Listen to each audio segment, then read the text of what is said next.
Hello, I'm Amara Jones. Today is Friday, January 9th. This is Caffeine TV, your daily video news brief, here to take you through 3 headline numbers in just 3 minutes, giving you a different take on everything from housing policy to the Real Housewives. The first number up today is 8,000. That's the population of the French municipality Martin-en-Goël, where the 2 Charlie Hebdo shooters, the Kouachi brothers, were finally cornered and killed in that town near Charles de Gaulle Airport, where they had taken a hostage who was successfully freed in that operation. And at the same time, French authorities mounted a raid on a kosher supermarket in southeastern Paris, where yesterday's gunmen from the second Paris attack had taken a number of hostages. According to the New York Times, he was killed in that raid, was working in concert with the Kouachi brothers. 5 hostages were freed successfully, 5 hostages were injured, and tragically 4 hostages were killed. This is a fast-moving story, and there's sure to be additional details. Now, what we learned yesterday from the French authorities about the Kouachi brothers is that the oldest brother, Saeed, had joined and trained with Al-Qaeda in Yemen, but he left that country in 2012 when he'd gotten too close to 2 U.S. drone strikes. His younger brother, Sharif, had attempted to make his way to Iraq to fight with Al-Qaeda there, but was prevented from doing so. Now,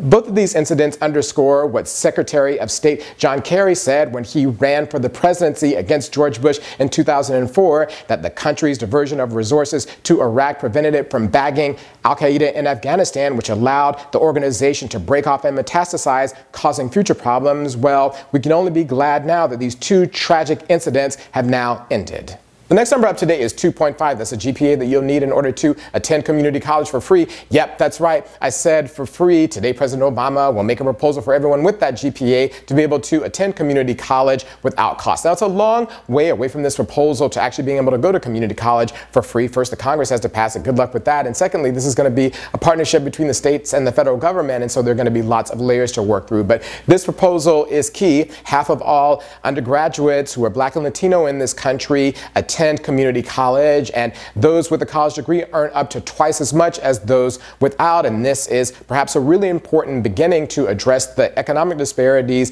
in these 2 communities, which is the largest by many measures on record. Well, overall, it's a latest sign, as we've spoken about here before, that the President Obama on the 2008 campaign trail is back. The last number up today is 9.8 million. According to Entertainment Weekly, that's the number of people who watched the premiere of Fox's new show, Empire, on Wednesday, beating its lead-in American Idol for younger viewers and ending up as the highest-rated news show on Fox in 3 years. Starring Terrence Howard and Taraji Henson, along with a whole bunch of other great eye candy, Empire is basically a hip-hop take on the 1980s soap opera Dynasty. It had me on the edge of my seat. Now, what's interesting is that the show uses a lot of homophobic language, but it's not actually homophobic.